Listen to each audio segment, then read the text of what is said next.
the crossover, the stop, and the finish. Chris Paul on a string. Chris, what did you think when people said you were done a couple years ago? It was cool. I know me, 35-year-old who, a couple years ago they said I was done. The drought is over. Chris Paul, the Suns, playoff bound. First time Phoenix has been there in 11 years, and there were dunks galore. Which is your favorite? Because you're going to be adding one to the wall of dunk. Appearing in the All-Star game, producing an Oscar winner in the same year, Mike Conley is here to talk about it. Stay tuned for that, so grab a snack and lean back. The Jump starts now.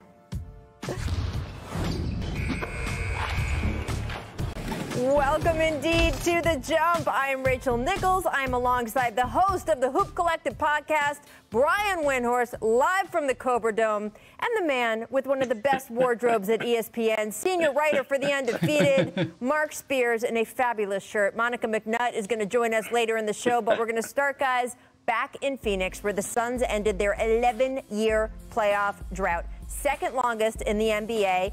And you think it was a little sweet there for Chris Paul that it came in a win over the Clippers? We heard Chris at the top. Here's what Devin Booker had to say about finally making the postseason for the first time in his career. It's been a long time coming, like you said. And I've just shut my mouth for 5 years. And Coach Monty always says when preparation meets opportunity. And that's the situation we're in right now. So, I've been saying for a long time I don't want to look back and what I've gone through, but I wouldn't change the path for anything either. I always say basketball and life, relate to each other, and that's how, I've grew up is through basketball. So every situation that I've had, I've just, seen the bright side of it and kept my head down and kept working, and, it finally pays off. Paid off indeed. And remember, the Suns still just a game behind the Jazz for the best record in the NBA. That would, of course, give whoever ends up there home court throughout the playoffs. Brian, we know CP3 turns 36 next week. He has a $44 million player option this summer. DeAndre Ayton, Mikal Bridges, all rookie extension eligible. So is right now the best chance for Phoenix to make a run? They've got so many good young players. I don't want to, narrow it to say they have to win now or they won't win it. But when you look around the league, I don't know the health status of the Nets and Lakers as we get into the playoffs. I know that the Clippers and the Jazz haven't proven it yet. The Nuggets are banged up.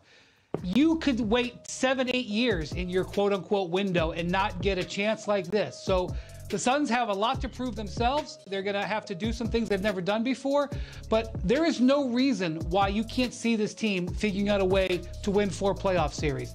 And that should be motivation enough for them to go all for this, even though it's going to be first time around for quite a few of their players.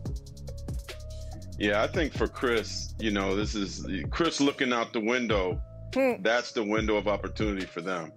They got 2 years to do it before Chris becomes a free agent. And he's playing amazing basketball. We thought he was dead, or a lot of people thought he was dead when he was playing for the Thunder. And now he's making Devin Booker take his game to another level. Ayton, all these young guys, they needed somebody like this.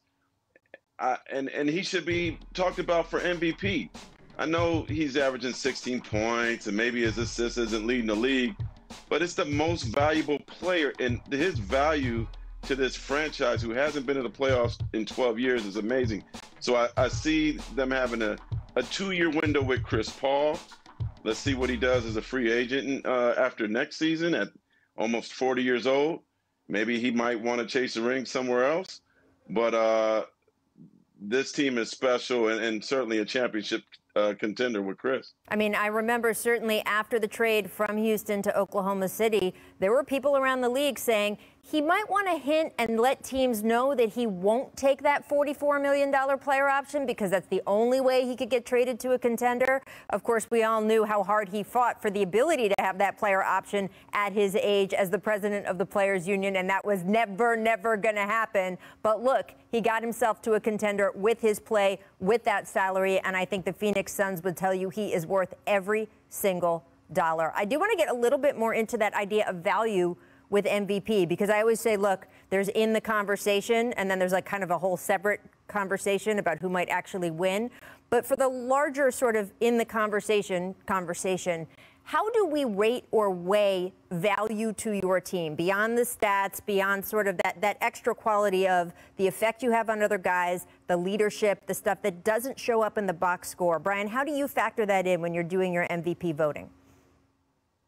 Yeah, I mean, that makes a huge difference. I think if you look at a guy like Jimmy Butler, who has the Heat have been 11 points better per 100 possessions with Jimmy Butler on the court this year, and that's a classic thing you have with Chris Paul. And, you know, I'm getting ready to do my All-NBA teams, and it's going to be very hard at the guard position. There are probably about 12 to 15 guys that have a legitimate case to make All-NBA in those 6 spots in those 3 teams. And Chris Paul in that field is a lock. He is going to make probably my second team, and I think he's got a great chance to make second team All-NBA. At his age, coming off of those series of injuries that he had in Houston, to be able to say in this incredibly competitive situation that he is definitely one of the top 3 or 4 guards in the league. I know it's not an MVP trophy, but in my opinion, it's right there alongside it. Mark, what about you? How do you rate that stuff? Unfortunately, in sports today, the scoring is always this shiny object, right? We always get excited about who's scoring 30, who's scoring 40. And so if you weigh that, you know, no, Chris won't be MVP. But I implore the voters to think deeper than this.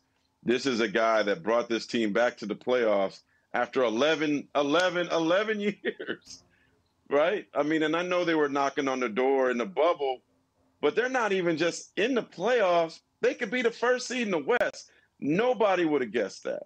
That is extremely impressive. So this is bigger than points. This is amazing what he has been able to do to transform this team.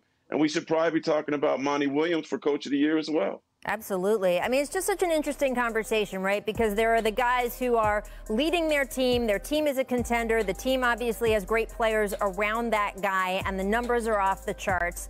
Then you have guys who are in the Steph Curry position, right? Or in some ways the Chris Paul position, although, of course, he's got Devin Booker, he's got DeAndre Ayton with him.